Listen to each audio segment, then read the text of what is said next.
Levítico, capítulo 18. El Señor habló a Moisés con un tono solemne, un tono que recordaba la gravedad de los momentos en que la identidad del pueblo se estaba moldeando. En el silencio expectante del campamento, la voz divina resonó con claridad: Israel debía distinguirse. No serían como la tierra de Egipto, de donde habían salido, ni serían como la tierra de Canaán, hacia donde se dirigían. No adoptarían las costumbres de esos pueblos, ni caminarían por sus sendas. El Señor dejaba claro que este pueblo estaba llamado a lo santo, a lo diferente, a lo que reflejara el carácter de su Dios. Y dijo el Señor a Moisés que transmitiera a los hijos de Israel el corazón mismo de esta instrucción: Yo soy el Señor, vuestro Dios. Esta frase, repetida, subrayada y reforzada una y otra vez, era el fundamento de todo mandamiento que seguiría. La identidad del pueblo estaba anclada en esa declaración. No obedecerían por temor a las naciones ni por conveniencia social, obedecerían porque pertenecían a Dios. Se les ordenó que guardaran las normas y preceptos del Señor, caminando en ellos como quien camina sobre un camino iluminado y seguro. El hombre que los cumpla, vivirá por ellos, dijo el Señor, mostrando que sus mandamientos no eran opresión, sino vida, no eran cadenas, sino protección. Entonces comenzaron las instrucciones detalladas, centradas especialmente en la pureza moral y sexual, un terreno donde la corrupción de las naciones era profunda. Israel debía mantenerse firme, fiel y limpio. El Señor explicó que ninguno debía acercarse a un pariente cercano para descubrir su desnudez. En esa cultura, descubrir la desnudez simbolizaba violar la intimidad más profunda de una persona. Dios establecía límites claros para que la familia fuese un lugar de respeto, seguridad y honor. La desnudez del padre no debía ser descubierta, porque era una afrenta a la unidad familiar. Tampoco la de la madre, pues ella era la que había dado vida. Ni la del padre ni la de la madre podían convertirse en objeto de vergüenza. La desnudez de la esposa del padre era igualmente prohibida, pues al ser ella parte de él, se constituía en una transgresión doble, contra el padre y contra la mujer. Del mismo modo, la desnudez de una hermana, hija del padre o de la madre, fuera nacida en casa o en el extranjero, también estaba prohibida. El vínculo de sangre convertía tal acto en un quebrantamiento profundo del orden que Dios había establecido. El Señor añadió más prohibiciones, mostrando sensibilidad, orden y protección hacia cada miembro de la familia extensa. No se debía descubrir la desnudez de la hija del hijo o de la hija, es decir, de una nieta. Hacerlo era profanar una línea generacional que debía ser honrada y preservada. Tampoco se debía descubrir la desnudez de una hija nacida de la esposa del padre, aunque no fuese hija de sangre, pues aún así era hermana.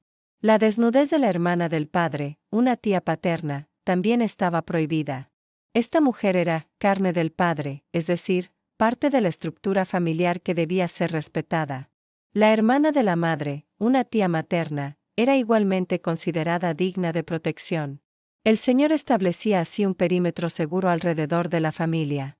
El texto continuó detallando otros vínculos que debían permanecer inviolables: la esposa del hermano, la nuera, la esposa del hijo, la hermana de la esposa mientras ésta estuviera viva. En cada caso, la lógica era la misma: preservar la armonía familiar, evitar rivalidades destructivas y proteger la dignidad de las relaciones establecidas. Asimismo, Dios prohibió que un hombre se acercara a una mujer para descubrir su desnudez durante su menstruación. No porque ella fuera impura en sí, sino porque ese tiempo tenía un significado ceremonial y físico que debía ser respetado, estableciendo sensibilidad y cuidado en la relación matrimonial. El Señor también condenó las relaciones adúlteras, diciendo: No tendrás acto sexual con la esposa de tu prójimo, contaminándote con ella. La fidelidad matrimonial era un pilar que sostenía no solo la familia, sino toda la estructura social. Luego, Dios añadió una prohibición especialmente severa: no darás de tu descendencia para ser ofrecida a Moloch. Esta era una referencia directa a uno de los cultos paganos más oscuros, en el que niños eran sacrificados mediante fuego a un dios falso. Para Israel, la vida era sagrada. Ningún hijo debía convertirse en víctima de rituales paganos. Dios advirtió también que un hombre no debía acostarse con otro hombre como lo haría con una mujer, pues aquello era contrario al diseño que él había establecido para la vida y la familia. Y añadió que un hombre no debía tener relaciones con un animal, ni una mujer debía unirse carnalmente a uno, pues aquello representaba una degradación extrema de la dignidad humana. Después de enumerar todas estas normas, el Señor dejó claro por qué eran necesarias. Las naciones de Canaán practicaban todo esto, y por esa razón la tierra misma vomitaba a sus habitantes. Las prácticas sexuales y rituales de los cananeos no eran meramente diferentes, eran destructivas, corrompían la estructura familiar, degradaban a las personas y pervertían la espiritualidad. Israel debía mantenerse apartado, santificado, limpio. Dios advirtió que si Israel adoptaba esas mismas prácticas, la tierra también los vomitaría a ellos. Era una imagen poderosa, la impureza espiritual y moral era tan invasiva que incluso la tierra no podía sostenerla. Por ello, se exhortó nuevamente a guardar las leyes, a vivir conforme a los preceptos, a no caminar en las prácticas repugnantes de los pueblos circundantes. Vosotros seréis santos para mí, dijo el Señor. Y esa santidad se traducía, no en un aislamiento frío, sino en una forma de vida que protegía la dignidad humana, la familia y la espiritualidad. El capítulo concluye remarcando la separación entre Israel y los pueblos que había expulsado. Dios había escogido a este pueblo para sí, no para que imitara a las naciones, sino para que reflejara al Dios que lo había liberado de Egipto. Reflexión. Levítico 18 es uno de los capítulos más densos en cuanto a normas de pureza moral y sexual.